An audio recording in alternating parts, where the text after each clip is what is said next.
Among the sealed plantation records of Mecklenburg County, Virginia, one ledger entry stands apart from all others. Written in hurried script across 3 separate pages dated March 1848, it documents something that defied even the brutal logic of slavery itself, a woman listed as property who had given birth to 11 children across 27 years. Each child was fathered by a different generation of the same family. The county clerk, who discovered these records in 1847 while tasked with settling the estate, reportedly refused to complete his work and resigned his position without explanation. What he found in those pages, in the careful notations of births and sales, in the margins filled with justifications and erasures, revealed a deliberate horror of the institution. The family in question had kept meticulous records as if documenting an experiment. Before we continue with the story of what happened on the Strathmore plantation, I need to ask you to subscribe to this channel and hit the notification bell so you never miss stories like this. And please leave a comment telling us what state or city you're watching from. We love knowing where our audience is listening. What those records revealed would force an entire county to confront a question they had never wanted to ask: what happens when the machinery of slavery is applied not with casual cruelty but with calculated intent across generations? The Strathmore plantation occupied 1,100 acres along the Roanoke River in a region where Virginia's rolling hills flattened into tobacco country. By 1821, when our story begins, Mecklenburg County had become one of the state's most productive tobacco-growing regions, its economy entirely dependent on enslaved labor. The Strathmore family, headed then by Colonel Edmund Strathmore, represented the county's established gentry, neither among the wealthiest planters nor the poorest. They owned 43 enslaved people, maintained a modest but well-appointed main house, and were known locally for their adherence to what they called scientific management of their holdings. Edmund Strathmore had inherited the property from his father in 1815, along with considerable debts from the tobacco price collapses that followed the War of 1812. A veteran of that conflict, Edmund had returned home with ideas about efficiency and record-keeping gleaned from his time as a quartermaster. He applied military precision to plantation management. Detailed ledgers tracked every aspect of production, from pounds of tobacco cured to the birth dates and lineages of every enslaved person. His wife Catherine had died in 1820, giving birth to their only surviving child, a son named Lawrence, leaving Edmund to raise the boy alone. Among the enslaved people Edmund inherited was a girl named Harriet, born on the plantation in 1808. The records describe her as a mulatto, likely quarter, suggesting mixed ancestry. By 1821, at 13 years old, she worked in the main house as a domestic servant, a position that removed her from the brutal field labor that claimed so many lives, but placed her in proximity to the family in ways that would prove significant. The household in those years consisted of Edmund, the widower colonel in his early 40s, young Lawrence, barely 8 years old, and a small staff that managed the main house. Edmund's brother Thomas lived in a separate residence on the property with his own family, managing much of the day-to-day plantation operations.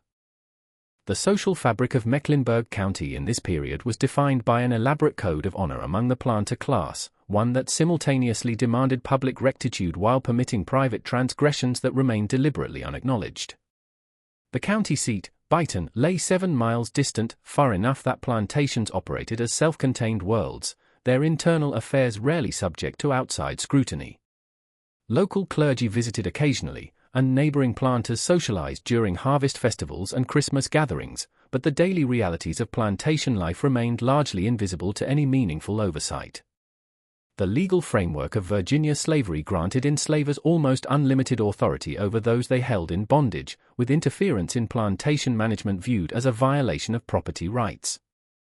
It was into this world, isolated, hierarchical, and governed by the absolute authority of white men over black bodies, that the events began to unfold. What made the Strathmore case distinct was not the occurrence of sexual exploitation, which was tragically commonplace, but the systematization of it across generations, documented with the same clinical precision Edmund applied to his tobacco yields and livestock breeding. The first notation appears in Edmund Strathmore's personal ledger in January 1822. Unlike the plantation's main record books, which tracked births, deaths, and sales in simple columns, this private journal contained more detailed entries written in Edmund's precise hand. Harriet delivered of a daughter, healthy, light-skinned, named Ruth, to be raised in the house. Asterisk. The entry included no father's name, a deliberate omission in a ledger that meticulously recorded the parentage of every other child born on the plantation for breeding and valuation purposes. Harriet was 14 years old. The household dynamics shifted subtly after Ruth's birth. Harriet remained in the main house, now with an infant daughter who slept in a small room off the kitchen. Edmund's sister-in-law, Martha, who occasionally visited from Thomas's residence, later wrote in a letter to relatives in Richmond that she found the arrangement peculiar but not improper, as Edmund shows Christian charity in keeping the girl from fieldwork, despite her condition. The language was careful, coded, the same willful blindness that characterized how the planter class discussed such matters. Over the next 5 years, 3 more children appeared in Edmund's ledgers, Sarah in 1824, Mary in 1826, and a son named Thomas in 1828, all listed as born to Harriet, all described as bright mulatto, all with no father recorded. Each birth followed the same pattern. Harriet would disappear from the house for several days, returning with a newborn who would be accommodated somehow in the already cramped servants' quarters. The other enslaved people on the plantation understood what these omissions meant, but their knowledge existed in a space beyond official acknowledgement, beyond the protection of any law or custom that might intervene. Young Lawrence Strathmore was growing up during these years, transitioning from child to adolescent. Edmund, acting as both father and plantation master, educated his son in the ways of managing human property. They walked the fields together, Edmund explaining the complexities of tobacco cultivation, the calculation of labor inputs, the maintenance of discipline. Lawrence learned to ride, to shoot, to command. And he learned through daily observation the unspoken rules that governed the relationship between enslaved women and the men who held power over them. The first hint of what would become a pattern across generations appeared in Edmund's ledger in 1835. Lawrence was now 22, recently returned from a brief stint at the College of William and Mary, which he had left after 2 years without completing a degree.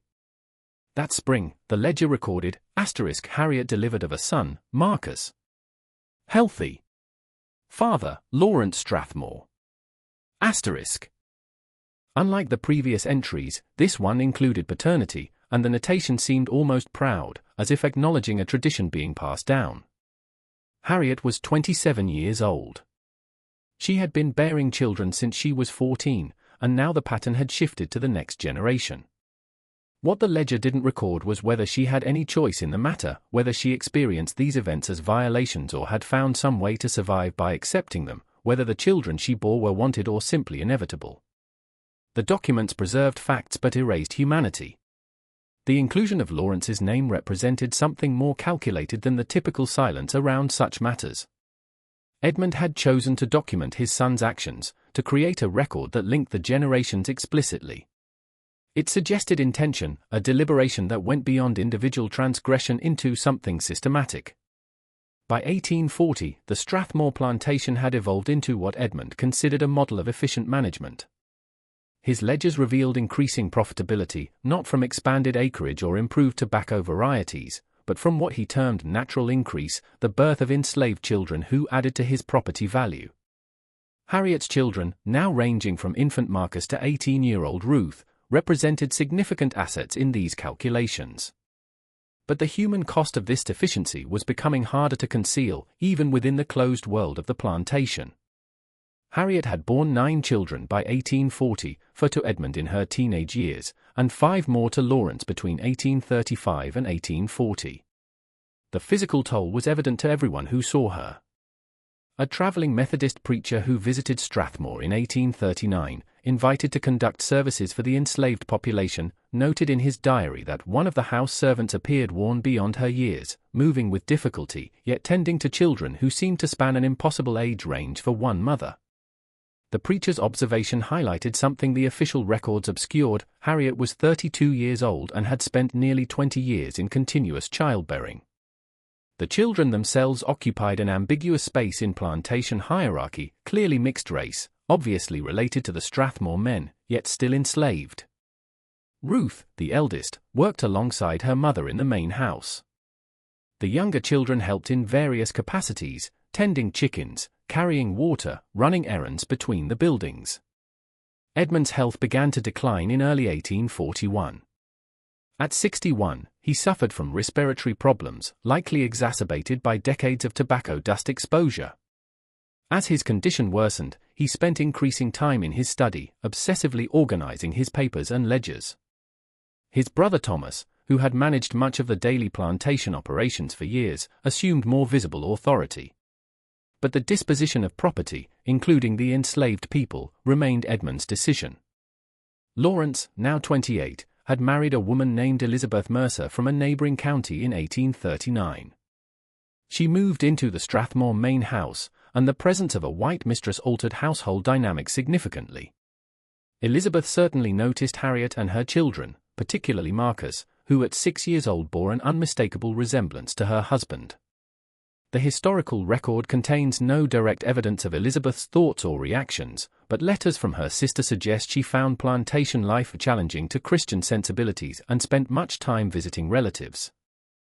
During Edmund's final illness in late 1841, he made arrangements that revealed the full extent of his calculations. His will, written with the assistance of a Byton attorney, disposed of his property in meticulous detail. The enslaved people were divided among family members, with most going to Lawrence as primary heir, but specific provisions addressed Harriet and her children. They were to remain together, assigned to Lawrence, with the notation that these individuals represent valuable property whose separation would diminish their collective worth. Edmund Strathmore died in December 1841, leaving Lawrence as master of the plantation. The transition of power was smooth. Lawrence had been groomed for this role his entire life. He continued his father's management practices, maintained the detailed ledgers, and preserved the systematic documentation that Edmund had established. And he continued the pattern his father had begun with Harriet. The 1840s brought significant changes to Virginia's economic landscape. Tobacco prices fluctuated wildly, and many Mecklenburg County planters began diversifying into wheat cultivation or selling enslaved people to the expanding cotton plantations of the Deep South. The Strathmore plantation, under Lawrence's management, pursued a different strategy: intensive exploitation of its existing labor force, coupled with its natural increase that Edmund had emphasized. Harriet bore 3 more children between 1842 and 1845, all documented as fathered by Lawrence. The births came with increasing difficulty. At 34, then 36, then 37, her body showed the cumulative damage of continuous pregnancy and childbearing. A letter from Thomas Strathmore to a business associate in Richmond, dated May 1845, mentioned in passing that "my nephew works his people hard, perhaps too hard, but the yields remain strong." The phrase "works his people hard" carried multiple meanings in the context of slavery, and Thomas's choice of words suggested awareness of something beyond typical labor exploitation. But whatever concerns he might have harbored remained private. The Strathmore family maintained its reputation as respectable planters, regular church attendees, and proper citizens of the county. Lawrence's son, Edmund, was born to Elizabeth in 1843, named for his grandfather. The boy grew up in the main house, attended to by enslaved servants, including some of Harriet's older daughters. The juxtaposition was stark: the white child, heir to the plantation, being dressed and fed by his own half-sisters, enslaved and unacknowledged. This was not unusual in plantation households, but the Strathmore situation carried an additional layer of complexity given the deliberate, documented nature of the relationships. By 1847, Harriet had borne 12 children across 26 years. The oldest, Ruth, was now 25 and had herself given birth to 2 children, adding to the plantation's enslaved population. The younger children ranged down to the infant born in 1845. Harriet herself was 39, aged beyond her years, increasingly confined to lighter duties as her health deteriorated. It was during this period that cracks began to appear in the careful documentation Edmund had established. Lawrence's ledger entries became more sporadic, with gaps appearing in the usually meticulous records. An entry from March 1847 reads simply, "Harriet unwell. Attended by Thomas's wife Martha. Recovery uncertain. No details, no diagnosis, just an acknowledgement that something had shifted." The spring of 1847 brought another development that would prove significant. Young Edmund Strathmore, now 4 years old, showed an early precocity that delighted his father. Lawrence began including the boy in tours of the plantation, much as Edmund Sr. had done with Lawrence decades earlier. The child was learning the family business, being shaped into the next generation of masters. During one such tour in April 1847, documented in Lawrence's diary, Edmund asked his father about the children who worked around the main house. "Why do they all look like each other?" the boy asked, his child's eye noticing what adults had learned to unsee. Lawrence's recorded response was vague: "They are family from the same mother. That is how things work here." The exchange revealed the normalization of the situation. Young Edmund was being taught to see enslaved people as property, their relationships and origins irrelevant beyond their utility. But something in that interaction seems to have troubled Lawrence, judging by entries in the following weeks. He wrote more frequently about proper management, about maintaining order, about the responsibilities of our position. The language suggested a man attempting to justify something, to frame it within acceptable moral categories. He increased the frequency of religious services for the enslaved population, bringing in preachers to emphasize obedience and submission as Christian virtues. The summer of 1847 was oppressively hot, even by Virginia standards. Tobacco cultivation suffered, and several enslaved people collapsed from heat stroke in the fields. Lawrence became increasingly preoccupied with financial concerns. Crop failures meant decreased revenue, and he had borrowed against future harvests to finance expansions.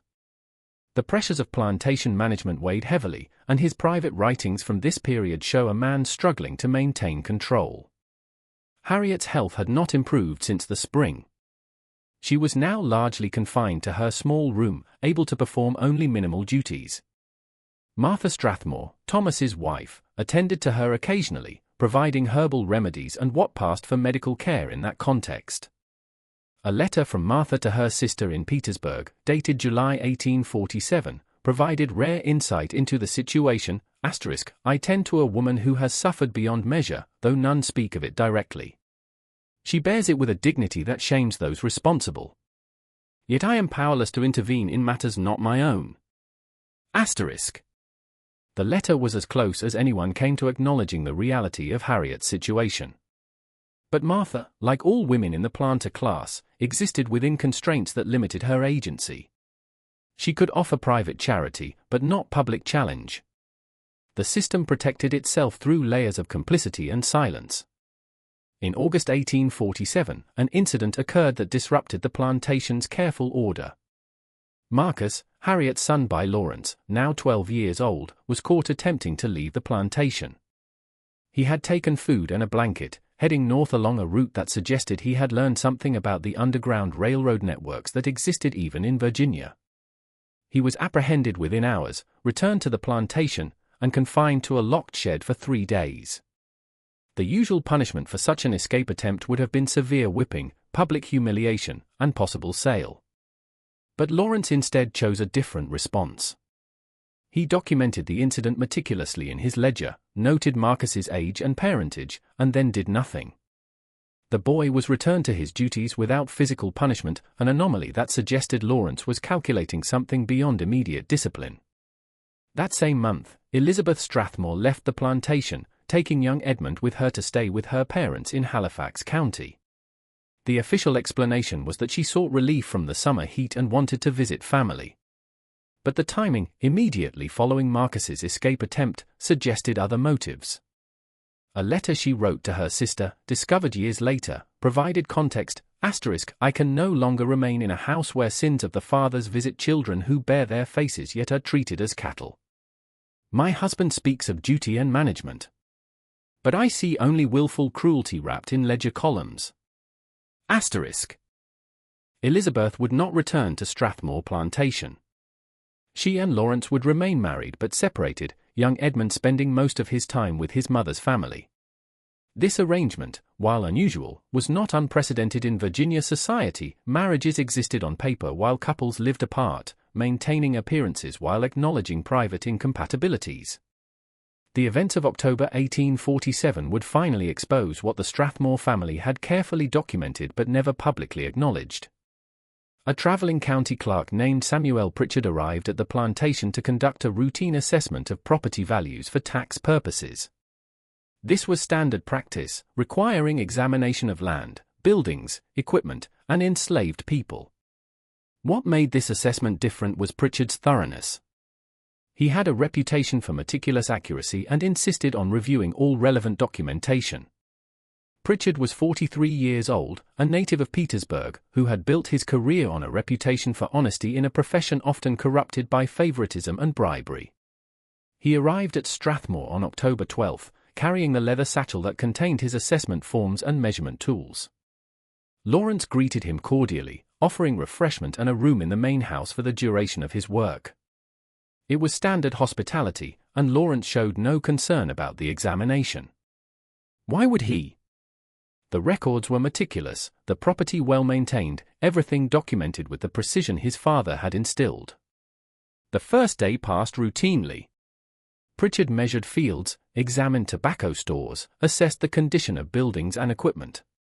He spoke with Thomas Strathmore about crop yields and with the overseer about livestock.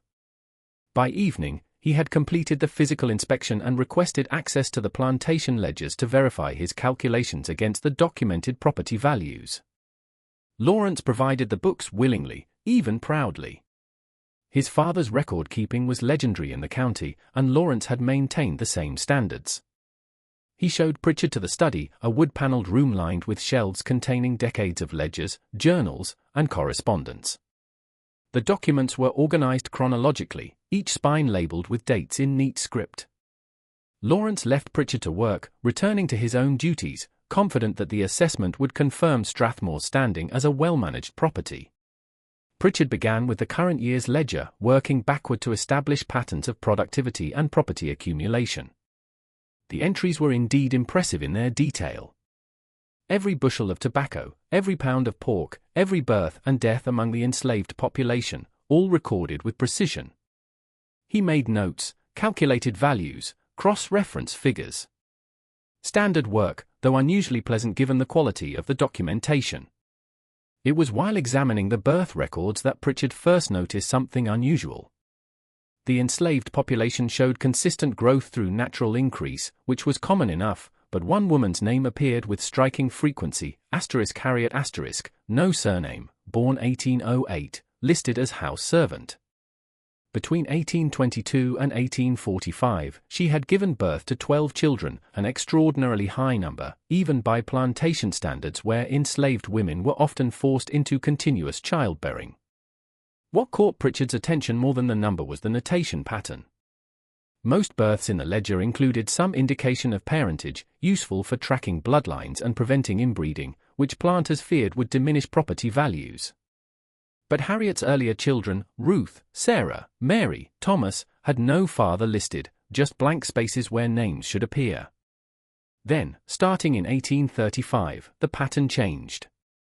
5 consecutive births listed father, Lawrence Strathmore * in the same hand that made the other entries. Pritchard paused, pen hovering over his notes. The explicit acknowledgement of parentage by the plantation owner was unusual, not unheard of. Some planters did acknowledge their children by enslaved women, occasionally even freeing them. But the systematic documentation suggested something beyond isolated incidents. He flipped back through earlier volumes, tracing Harriet's entries backward. The 1821 to 1830 ledger was in different handwriting, Edmund Strathmore's, based on the signature on the inside cover.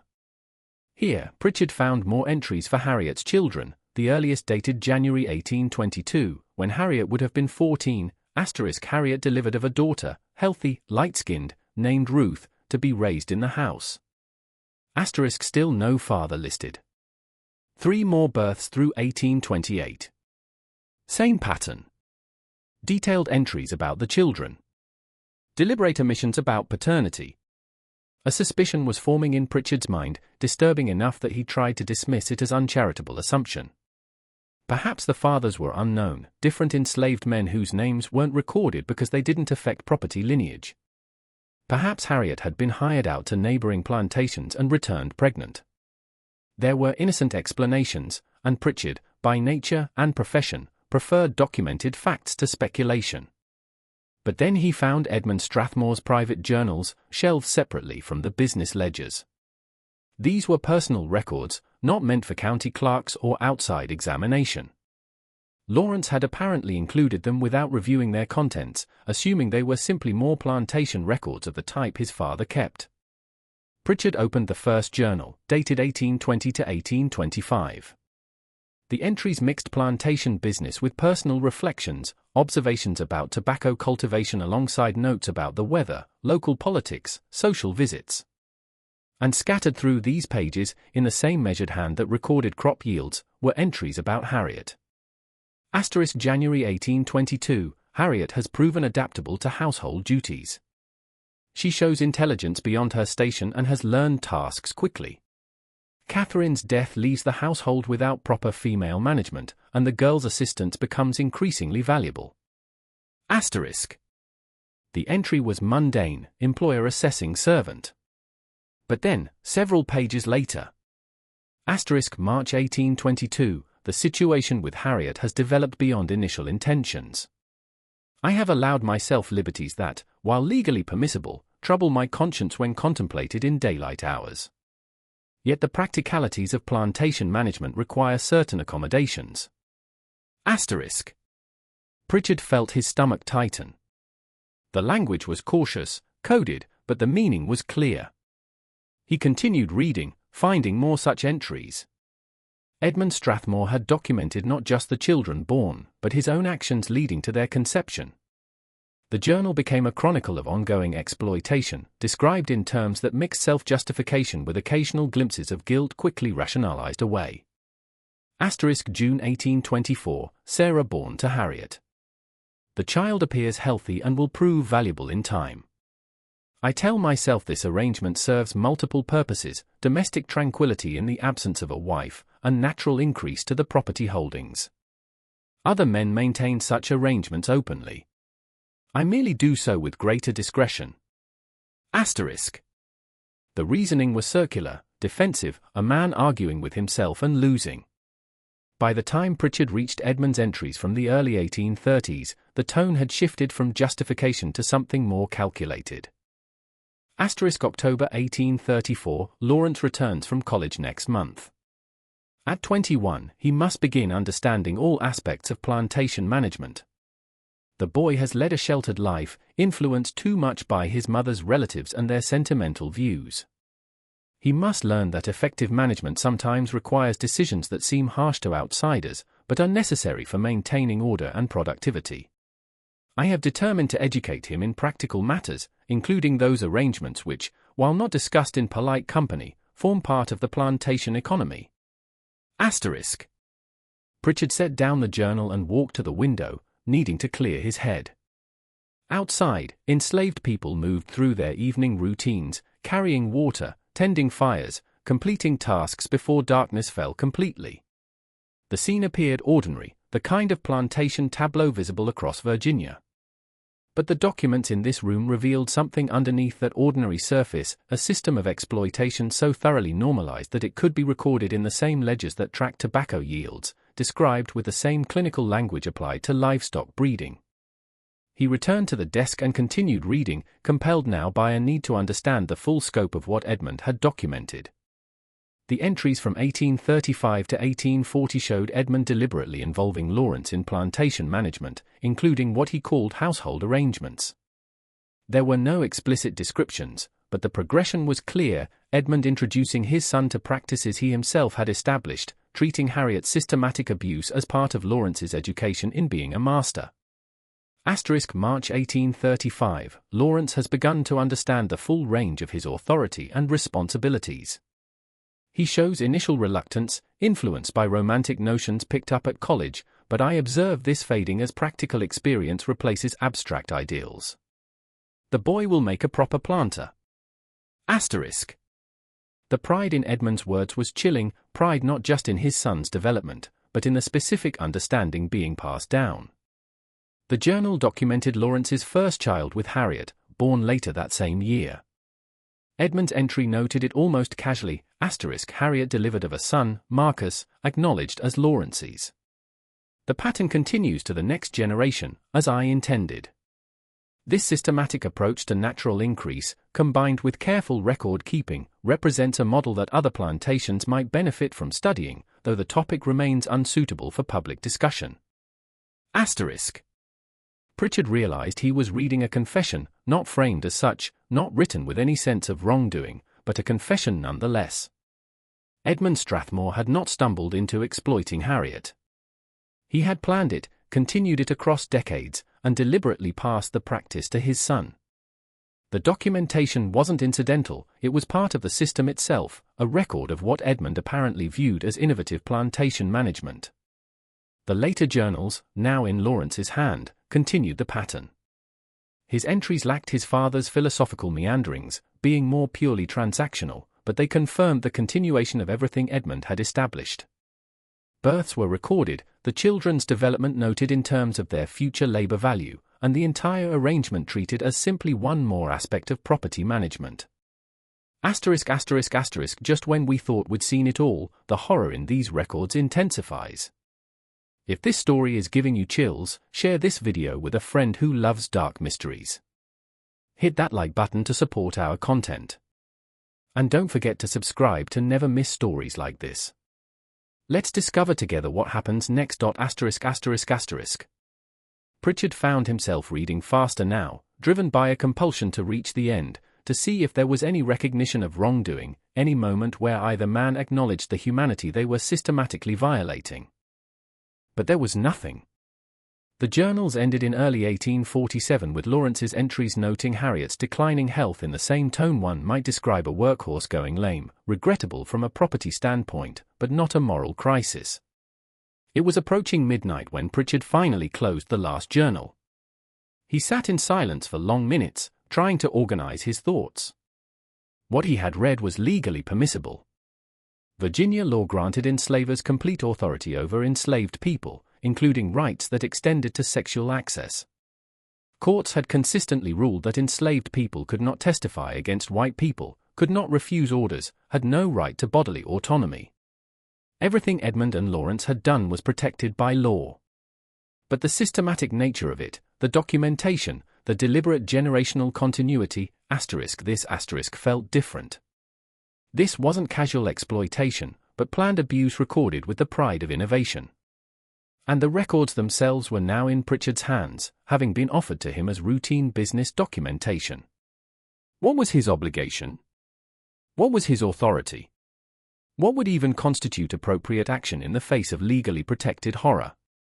He spent a troubled night in the Strathmore guest room, sleep broken by fragments of what he'd read. The next morning, he requested additional documents from Lawrence, needing to complete his assessment, but also wanting to verify what he'd discovered. Lawrence provided everything requested, still showing no awareness of what the records revealed.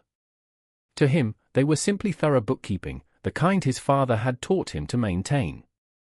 Pritchard spent the entire second day cross-referencing the journals against the property ledgers, building a complete timeline. The documentation was indeed comprehensive. He could trace not just Harriet's children, but their assignments to various tasks as they aged, their valuations for insurance purposes, their roles in the plantation economy.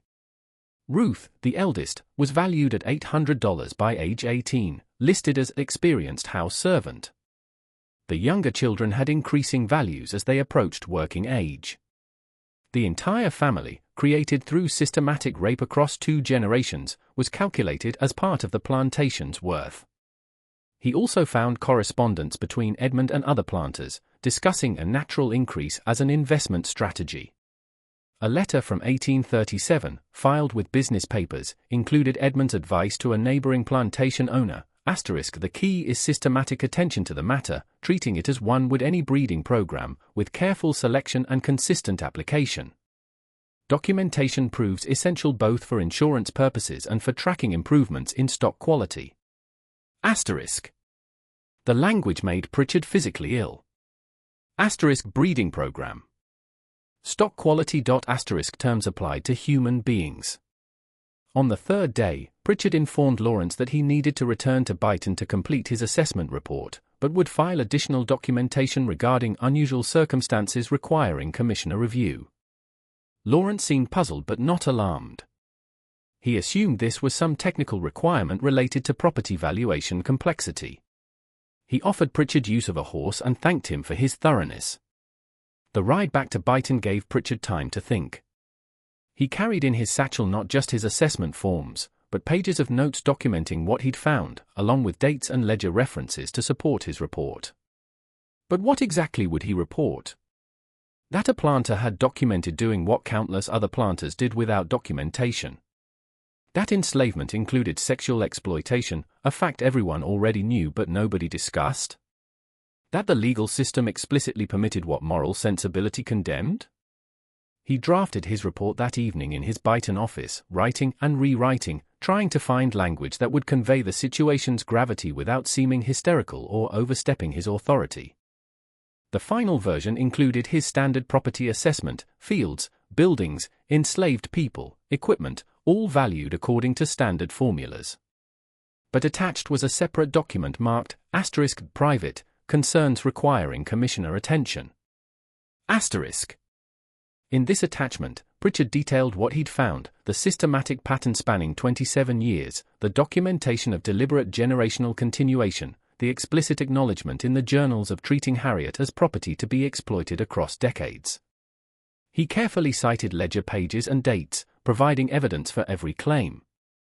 His conclusion was carefully worded, the records indicate practices that, while legally permissible, raise questions regarding estate settlement complications, potential disputes over property status of certain individuals, and documentation that might prove problematic should legal frameworks regarding slavery undergo future modification. The language was deliberately bureaucratic, framing moral horror as administrative complexity. Pritchard knew he couldn't challenge slavery itself. His position didn't permit such scope, and Virginia society wouldn't tolerate it. But perhaps he could create a record that might matter later, documentation that proved someone had noticed, had objected, had tried to make the truth official, even if no action followed. He submitted the report to Commissioner Josiah Hendricks on October 18, 1847. Hendricks read it in Pritchard's presence, his expression growing darker as he progressed through the attachment. When he finished, he sat in silence for nearly a minute before speaking. "This is detailed," Hendricks finally said. "You're certain of these facts?" "Everything is documented in the Strathmore ledgers," Pritchard replied. "The journals are explicit."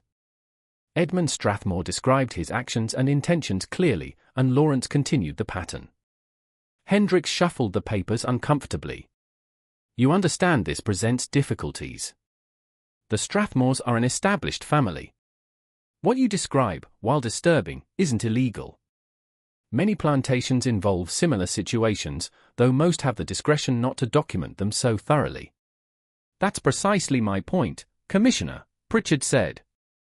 "The documentation * exists *. Should these records ever become relevant to legal proceedings, estate disputes, property settlements, future changes in legal status, they could complicate matters significantly." "And you believe such complications are likely?" Pritchard chose his words carefully.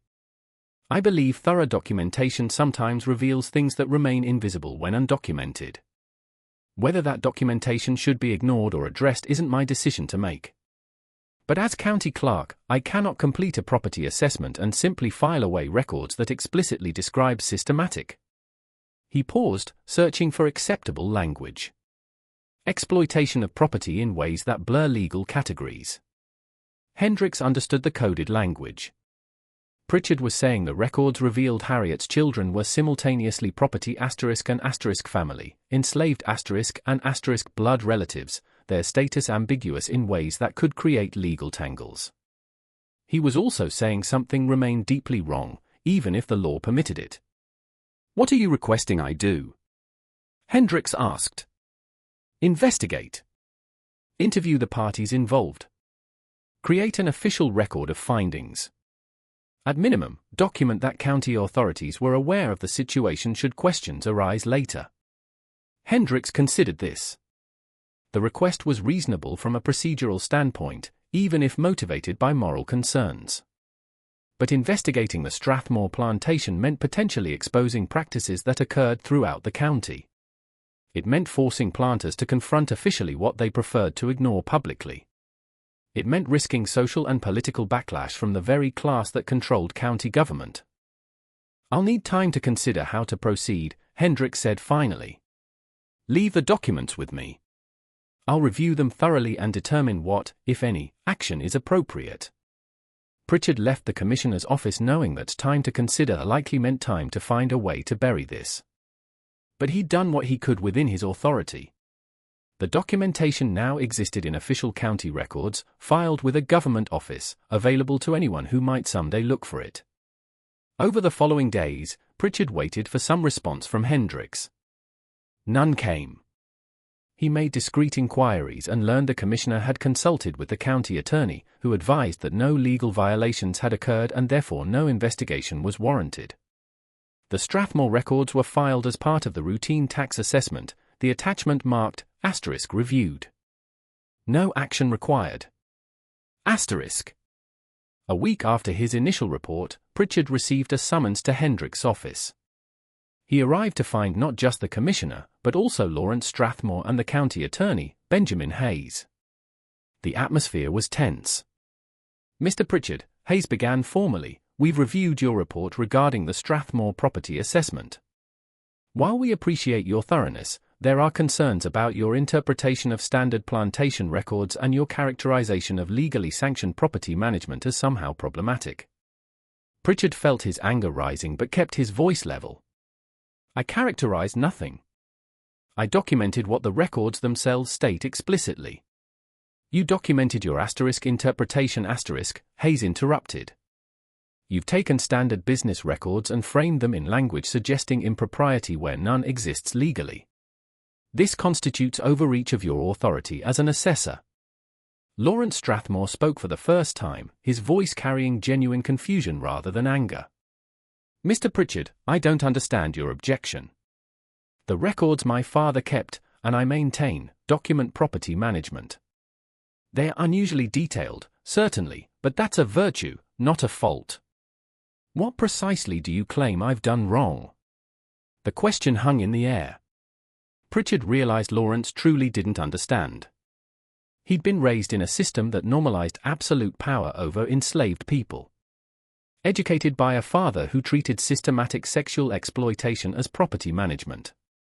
Surrounded by a society that legally and socially sanctioned such practices. To Lawrence, Harriet was property. Her children were property. Using them as he saw fit was simply exercising ownership rights, no different than working them in fields or assigning them household duties. "You've treated a human being as an object for 3 decades, Pritchard said quietly. "You and your father documented systematic rape as if recording crop yields. You passed this practice between generations like inheriting land. And you did all this with such confidence in its acceptability that you openly recorded it. Rape." Lawrence's confusion deepened. That term applies to crimes against persons. Enslaved people are property under Virginia law. By definition, what you describe cannot occur between master and property. You're applying incorrect legal terminology to standard plantation practices. And there it was. The logic of slavery stated plainly. Lawrence was legally correct. Virginia law defined enslaved people as property, not persons. Rape statutes protected white women but didn't recognize enslaved women as victims capable of being raped. Sexual access to enslaved people was considered a property right. Lawrence hadn't committed any crime recognized by the state. "The law is wrong," Pritchard said, knowing even as he spoke that he was ending his career. Hayes's expression hardened. "That's a political opinion, Mr. Pritchard, not a legal assessment. As county clerk, your role is to document property values according to existing law, not to critique the legal framework itself. Your report characterizes lawful conduct as criminal, uses inflammatory language about respected citizens, and attempts to create official documentation of objections that have no basis in statute or regulation. I documented facts stated in the Strathmore records themselves. You documented selective facts arranged to support a political argument against slavery. This county, this state, and this nation have determined that slavery is lawful. Your personal objections don't grant you authority to use official reports to argue otherwise. The meeting concluded with Hendricks requiring Pritchard to submit a revised report containing only standard property valuations without editorial commentary. Pritchard refused. He was given a choice: submit a proper report or resign his position. He resigned that afternoon, November 2, 1847. His final act as county clerk was to prepare a comprehensive summary of the Strathmore documents, including extensive quotes from Edmund's journals and detailed chronologies of Harriet's documented exploitation. He submitted this to the County Record Office as supplementary documentation for the Strathmore property file, where it would remain unless specifically removed by officials. The clerk who received it, a young man named Thomas Wickham, read it with obvious discomfort but filed it as submitted. "What you're describing happened?" Wickham asked quietly. "It's all documented in their own records," Pritchard replied. "Whether anyone will care is another question." He left Byton the following week, relocating to Richmond, where he found work with a shipping company, far from the plantation economy that had cost him his career for objecting to legally sanctioned horror. The aftermath of Pritchard's departure played out over the following months with a silence that was itself revealing. Commissioner Hendricks filed Pritchard's supplementary documentation but made no public statement about its contents. The county attorney, Benjamin Hayes, advised the commissioners that the matter was concluded, no legal violations had occurred, an overzealous clerk had been dealt with appropriately, and no further action was warranted or desirable. Lawrence Strathmore returned to his plantation, apparently satisfied that he'd been vindicated. From his perspective, the entire episode had been an unfortunate encounter with someone who held radical views about slavery, nothing more. His ledgers continued in the same meticulous style, though notably the private journal ceased. Whether this reflected increased discretion after the scrutiny or simply a preference for recording only business matters is unclear. But the confrontation had consequences that rippled beyond the official silence. Word spread through the county's network of planters, merchants, and officials, not about the specific details, which remained undiscussed, but about the general fact that Pritchard had objected to something in the Strathmore records, something related to enslaved people and family relationships. In a society built on unspoken agreements about what would and wouldn't be openly acknowledged, the breach of this silence created discomfort. Martha Strathmore, Thomas's wife, learned details of the incident through her husband. Her letters from December 1847 show a woman grappling with knowledge she could neither act upon nor ignore. I have always known things occurred that troubled my conscience, she wrote to her sister in Petersburg. But I believed my awareness remained private, my discomfort my own burden. Now I learn others have seen what I saw, have documented what I chose to look away from, and have been punished for refusing to maintain our collective pretense. What does this make me? What does this make all of us? The letter went unanswered. Her sister burned it unread, later explaining she couldn't bear to read complaints about matters none of us have power to change. This response was typical of the planter class's approach to uncomfortable truths, avoidance, silence, and insistence on individual powerlessness that excused collective complicity. Harriet's health, already fragile through the fall of 1847, deteriorated further as winter approached. The physical toll of 27 years of continuous pregnancy and childbearing, combined with the stresses of enslaved domestic labor, had worn her body beyond recovery. Martha continued to provide what care she could, herbal remedies, broths, occasionally laudanum for pain, but no one suggested seeking a doctor. Medical care for enslaved people was typically reserved for situations where property value needed protecting, and at 40 years old, having borne 12 children, Harriet represented declining rather than appreciating property. The younger children, though still living in the main house or nearby, attended to their mother as circumstances allowed. Ruth, now 25 and herself a mother, spent what time she could spare from her own duties sitting with Harriet. The other enslaved people on the plantation, bound by the networks of care and kinship that sustained survival within slavery, also provided support when possible. Food was shared, tasks redistributed, small mercies offered within the narrow margins that enslavement permitted. Harriet died on January 14, 1848, 3 months after Samuel Pritchard's visit. The cause listed in plantation records was simply illness. No details, no specifics, no autopsy or diagnosis. Her death was recorded in the same ledger column where her children's births had been documented. Another transaction in the endless accounting of plantation property, valued at $100 in the estate records, a significant decline from the $600 she'd been worth at age 20. She was listed among the year's property losses, along with a broken plow and a horse that had died of colic. Martha Strathmore insisted on a proper burial over Lawrence's indifference. A plot was marked in the Enslaved People's Cemetery, a rough clearing beyond the plantation's main grounds where wooden markers deteriorated in Virginia weather.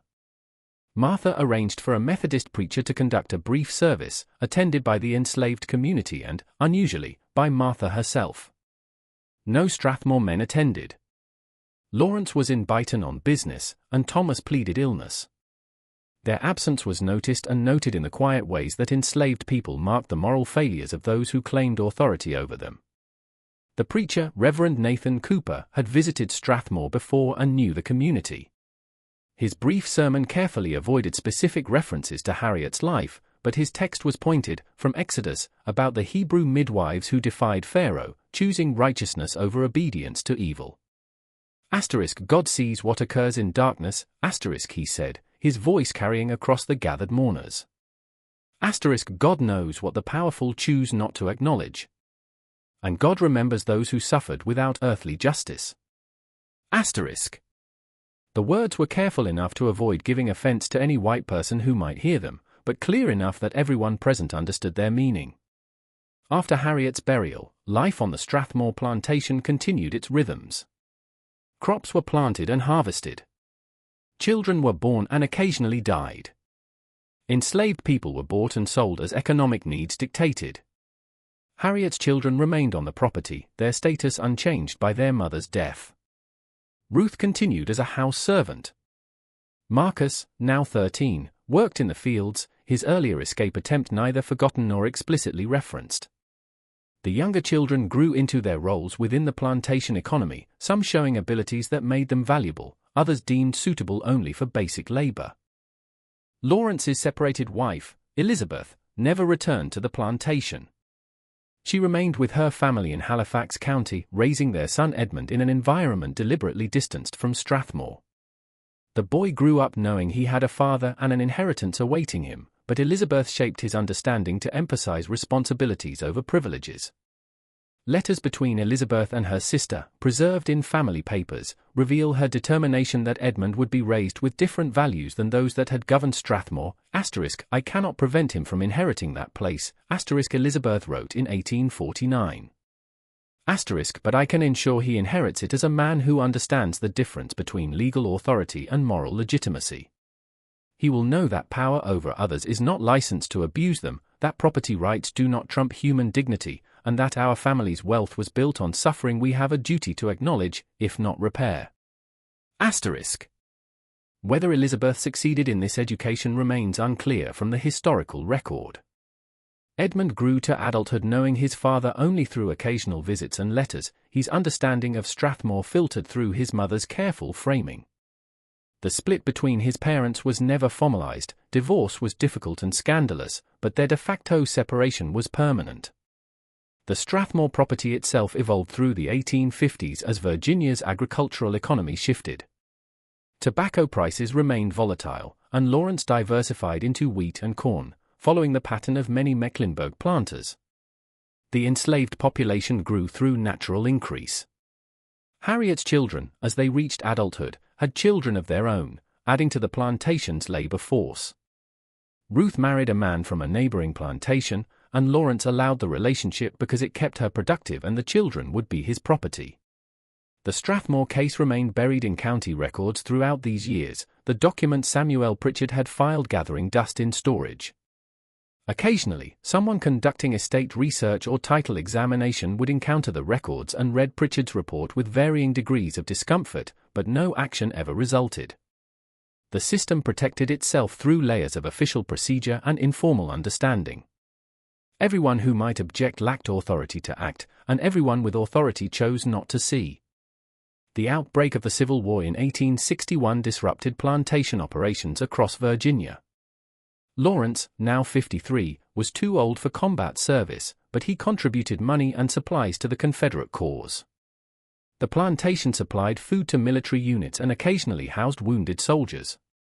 The enslaved population, aware that the war's outcome might affect their status, waited and watched and made careful calculations about loyalty and survival. Lawrence died in October 1863, aged 55, from pneumonia complications. His death came just months after the Emancipation Proclamation, though actual freedom for Strathmore's enslaved people remained uncertain given Virginia's position as a Confederate state. Lawrence's will divided the property between his separated wife, Elizabeth, and their son, Edmund, now 20 years old. The document made no specific provisions for Harriet's children, who were still legally enslaved despite Union proclamations that might eventually be enforced. The end of the war in 1865 and the gradual implementation of emancipation finally freed all enslaved people on the Strathmore plantation. The transition was chaotic. Legal freedom didn't automatically provide land, money, or security. Some of Harriet's surviving children left immediately, heading north or to cities where they might establish new lives with some distance from their previous masters. Others remained in the area temporarily, lacking resources to move and hoping to earn wages from their former enslavers while planning eventual departure. Ruth, the eldest, was 43 at emancipation. She had spent her entire life in slavery, bearing children who themselves had been enslaved. The records don't clearly document what happened to her after 1865, though one reference in Freedmen's Bureau records from 1867 mentions a Ruth Strathmore requesting assistance to relocate to Washington, D.C. Whether this was Harriet's daughter or another woman with the same name is unclear. Marcus, who had attempted escape as a boy, left Mecklenburg County within weeks of emancipation. No records trace his subsequent path, though some evidence suggests he may have changed his name and moved west, deliberately severing all connections to his Virginia origins. For many formerly enslaved people, especially those of mixed ancestry whose very existence testified to slavery's sexual exploitation, starting completely fresh meant abandoning even their names. The younger children scattered similarly, their fates lost to historical documentation. The chaos of Reconstruction, the deliberate destruction of Freedmen's Bureau records by white Southerners, and the general lack of interest in tracking formerly enslaved people's lives all contributed to the erasure of their stories. They survived slavery, gained legal freedom, and then disappeared into the gaps of historical record. Their endings unknown, their voices unpreserved. Young Edmund Strathmore, raised by his mother with awareness of his family's moral failures, took control of the plantation in 1865. At age 22, he confronted a property in economic collapse. Emancipation had eliminated his labor force without compensation, war had destroyed markets and infrastructure, and the plantation's value had plummeted. Whether motivated by his mother's teachings or simple economic pragmatism, Edmund decided not to continue plantation operations. He sold the property in 1867 to a land speculator, receiving far less than pre-war value but enough to establish himself in Richmond. In Richmond, Edmund worked in banking and insurance, building a new career deliberately disconnected from plantation agriculture. He married in 1870, had 3 children, and by all appearances integrated himself into Richmond's professional class. He never returned to Mecklenburg County after the sale, and his letters to his mother contain no references to Strathmore or its history. Whether this silence reflected shame, indifference, or deliberate forgetting is impossible to determine. The Strathmore plantation property passed through several owners in the late 19th century. Without enslaved labor and facing agricultural market instability, it proved difficult to operate profitably. The main house fell into disrepair, eventually being torn down in the 1890s. The land was subdivided and sold piecemeal, some portions reverting to forest, others incorporated into smaller farms. The physical landscape that had contained Harriet's life gradually erased, leaving only scattered foundations and overgrown cemetery plots as evidence that a plantation once occupied the site. The county records remained, however. The ledgers, journals, and Samuel Pritchard's report stayed in storage through the Reconstruction years and into the late 19th century. No one examined them systematically until 1891, when a property dispute among Edmund Strathmore's descendants required review of the original estate documents. a lawyer named Jacob Morrison, tasked with establishing clear title to some remaining Strathmore holdings, discovered Pritchard's report while researching the property history. Morrison was 53, a Virginia native who had fought for the Confederacy and built a successful law practice after the war.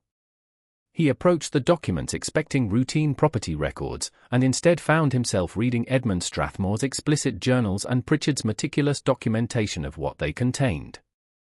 Morrison later described the experience in a letter to a colleague, I have practiced law for 25 years, handled innumerable estate matters involving enslaved people as property, and considered myself unsentimental about the institution we lost.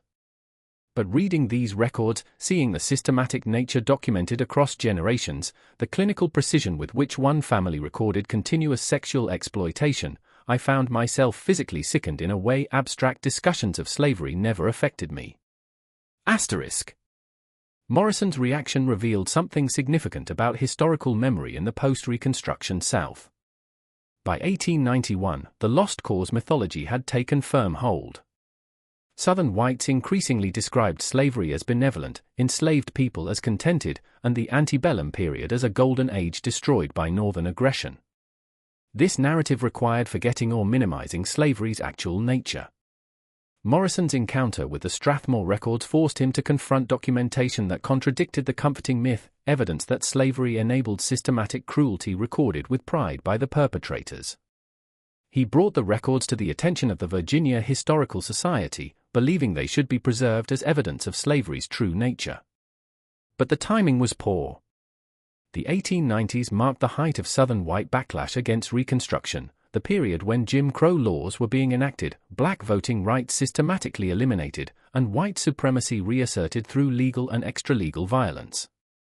The Historical Society declined to acquire the Strathmore records, with one board member explaining in private correspondence that such materials serve only to inflame sectional tensions we must heal, and to present our region's history in unnecessarily harsh light. Morrison eventually donated the records to the Mecklenburg County Historical Society, where they were filed and largely forgotten. No publication resulted, no historical study, no public acknowledgement. The documents existed, available to anyone who specifically sought them, but effectively invisible to public consciousness. A few local historians examined them over subsequent decades, usually expressing shock at their contents, but none pursued publication or broader dissemination. The Strathmore case remained what it had always been, a truth known to specific individuals, but never acknowledged officially or publicly. The 20th century brought new waves of historical scholarship that gradually changed approaches to studying slavery. Early academic work tended to focus on economic and political aspects, treating slavery primarily as a labor system and political conflict. But by mid-century, historians increasingly examined slavery's human dimensions, incorporating enslaved people's experiences and perspectives. This shift created context where the Strathmore record's significance could be recognized. In 1953, a graduate student at the University of Virginia named Margaret Thornton, researching Virginia plantation records for her dissertation, discovered the Strathmore documents at the Mecklenburg County Historical Society. Thornton was studying enslaved women's experiences, and the systematic documentation immediately struck her as extraordinary. Most evidence of sexual exploitation in slavery came from indirect sources, occasional court cases, passing references in letters, oral histories collected after emancipation. The Strathmore records provided something almost unique, explicit, detailed documentation by the perpetrators themselves, maintained over decades with clinical precision. Thornton's dissertation, completed in 1955, included extensive analysis of the Strathmore case as an example of slavery's sexual exploitation made visible through exceptional documentation. She traced the full chronology from Edmund's first entries through Harriet's death and the children's fates after emancipation. Her work provided the first scholarly examination of the case, placing it within broader patterns of enslaved women's experiences while noting its unusual documentation. The dissertation attracted attention from other scholars researching slavery, and excerpts were published in academic journals in the late 1950s and early 1960s. But broader public awareness remained limited. Academic historical work in this period reached relatively narrow audiences, and discussions of slavery's sexual dimensions remained controversial even in scholarly contexts. Many white Southerners still resisted any examination of slavery that challenged lost cause mythology, while discussions of sexual violence remained generally taboo in public discourse. The civil rights movement of the 1960s gradually created space for more honest discussion of slavery's realities as Black Americans fought for basic rights and white supremacist violence was broadcast on national television. The mythology of benevolent slavery became harder to maintain. Historical scholarship increasingly emphasized slavery's brutality, drawing on evidence like the Strathmore records to counter romanticized narratives. By the 1970s, the Strathmore case had become somewhat better known among historians studying slavery, cited in various books and articles examining enslaved women's experiences. But public awareness remained minimal. The records themselves stayed in Mecklenburg County, examined by occasional researchers but never widely disseminated or publicly exhibited. Harriet's story remained primarily an academic reference, known to specialists, but absent from popular understanding of slavery's history. This mirrors the broader pattern of how slavery's sexual exploitation has been remembered, widely known in general terms, but rarely documented in specifics, discussed in abstract, but not in the detailed reality that would force genuine confrontation with what the system enabled. The Strathmore records exist as an exception to this pattern, unusually explicit, systematically documented, preserved despite efforts at burial. Yet even with this documentation, the story remained marginal to public historical consciousness. The descendants of Harriet's children, scattered across the country through multiple generations of migration and name changes, likely know nothing of her story or their origins. The deliberate erasure that began with Edmund's omission of paternity in early ledgers continued through the chaos of emancipation, the destruction of Freedmen's Bureau records, and the general lack of genealogical documentation for African Americans in the 19th and early 20th centuries. Family lines were broken, names were changed, and connections to Virginia origins were deliberately or accidentally severed. The Strathmore property today is partially occupied by a small residential development built in the 1980s, the remaining land reverting to second-growth forest. No historical marker notes what occurred there. The Virginia Civil War Trails program, which has installed hundreds of markers across the state, has not erected one at the Strathmore site, and local tourism materials make no reference to the plantation's history. The land itself reveals nothing of the documented horrors that occurred there across the antebellum decades. The foundation of the main house remains partially visible to those who know where to look, slowly being consumed by vegetation and erosion.